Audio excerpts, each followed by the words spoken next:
Thank you so much, sir. Again, thank you for giving me this opportunity to present this topic. I don't know if I can do justice to this topic in 10 minutes, but I will try to simplify it. Intraocular lens implantation in children, we are discussing it because a pediatric eye is quite different from an adult eye in a way that we expect to have early refractive surprises, which are usually attributed to the inaccuracy in intraocular lens implantation bar calculation.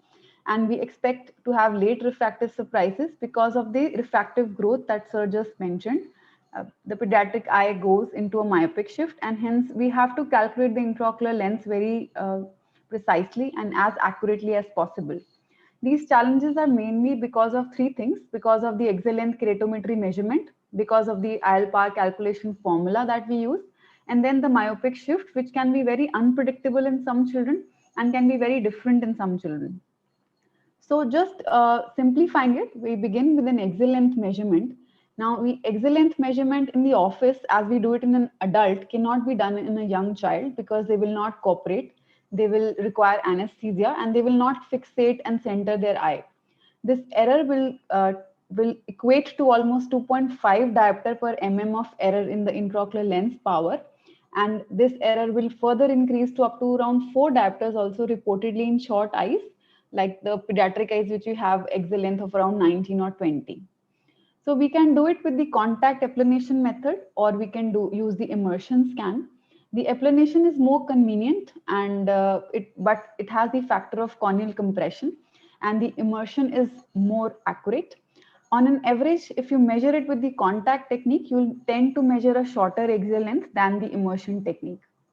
By and large, in most of our clinics, we do have children, we do axial length measurement in the office, in the outpatient department. There are inaccuracies in the axial length measurement because the child would be crying, will not be fixating, and you'll have to actually hold the child and put a paracane or anesthetic and then try to take 3-4 readings and get an average idea of what the axial length is. This axial length can be again confirmed in the operating room where you're fixing right in the center. You need a stable anesthesia. The eye should not be up rolling or down rolling. You don't use a speculum. You just wash the eye with saline so that you don't have dry eye. And you slightly put your probe in the center of the cornea without intending much. Now on the left, you can see that we are trying to compress the cornea, and I have purposely put the sound in this video because we need to see these readings on the oscilloscope. So always do excellent measurement on a machine where you have these oscilloscope reading the spike so that you know where you are measuring and whether how accurate you can predict the excellent will be. Of course, corneal compression is more likely in these eyes because of the low scleral rigidity, and you do expect some errors, but you can minimize them by doing them carefully.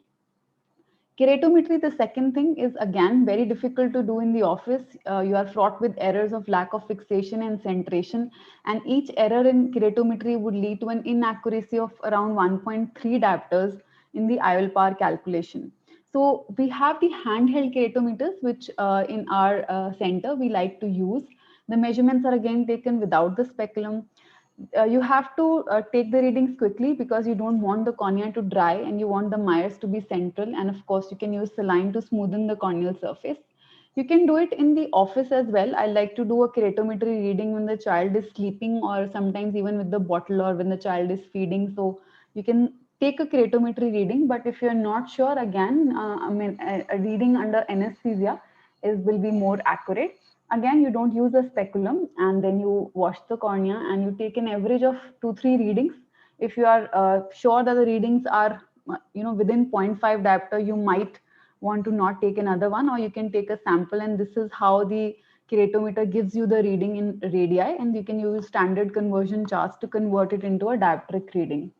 So you have the excellent, you have the keratometry, you have older children where you can actually do the optical biometry for these measurements. They are reliable and more accurate and more reproducible, and they're contact free, so you will not have an observer dependence of the measurements in the optical method. Now this is where we have the axial length in the keratometry, and then we are feeding it in the machine manually because we could not do it in the optical way. Now you have the measurements, and then the next question that you have in mind is what PAR calculation formula we use. So you see the screen, you have fed the values of exit length and keratometry. And here we are using the SRKT formula and we get the power of emetropic IL power. And then we can deciding on what refractive target refraction do we keep. We can then decide the IL power. But these two things are also as difficult as the exit length and keratometry measurement, because which formula to use, there is no consensus as of now. We have a lot of regression formulas, theoretical formulas, and we don't know which one to use. There are a lot of studies initially beginning with using the Hoffer-Q formula because they thought it is a small eye, but then came the thought that a pediatric eye is not a small adult eye, so don't treat them as a small eye. We started using the further refined Holiday 1 and then 2 formulas. So at present, there is no formula which is made for the pediatric eye, but we prefer to use the SRK-T and the Holiday 2, which is the most universally and standard-wise available in studies. You have decided on the IL-power calculation formula that you will use, but you still don't know how much target refraction you have to keep. So what do you want to have the refractive error immediately after surgery? And when the child grows, what refractive error would you like the child to have? The consensus is that we undercorrect, of course, because we expect the eye to grow and eye to grow towards myopia. So we want to keep the child a low hyperopic, and we want a refractive error that should not cause an amblyopia particularly in the age group that we are doing the surgery. And we also want a very low refractive error in the childhood. At least that is our target. So how much do we undercorrect? Again, we began with a very high hyperopia as our aim, but we now see that there are a lot of factors which we should consider. Lower age of surgery, younger the patient, you more need to undercorrect them more. If you have a fellow eye which has cataract, you can aim for a higher refractive error also. But a monocular cataract, you don't want a high hyperopia because a dense amblyopia in that age group will also be difficult to treat. So Dahan was the one who gave us the most of the baseline standard readings that we have. For a novice surgeon, we can always begin by that. For children younger than 2 years, you undercorrect by 20%, and a child beyond 2 years, you undercorrect by 10%. We also have exit length values where you can directly choose the intraocular lens power in case you are not able to do the keratometry reading. There are other rules of 7 by Inyadi et al., and then rules of Crouch, which said that you aim for a moderate hyperopia. So what I think Dr. Jagatram and Dr. Jasprit, and what I think we have been learning in our institute is that we do target a residual hyperopia and we target a moderate hyperopia based on the normal growth pattern because it avoids myopia later. You don't want a very high hyperopia also because it will be amblyogenic and you require the hyperopia to be corrected by spectacles or contact lenses when you are operating. So you need to have a initial hyperopia which is low so that the compliance to spectacles and glasses is also there.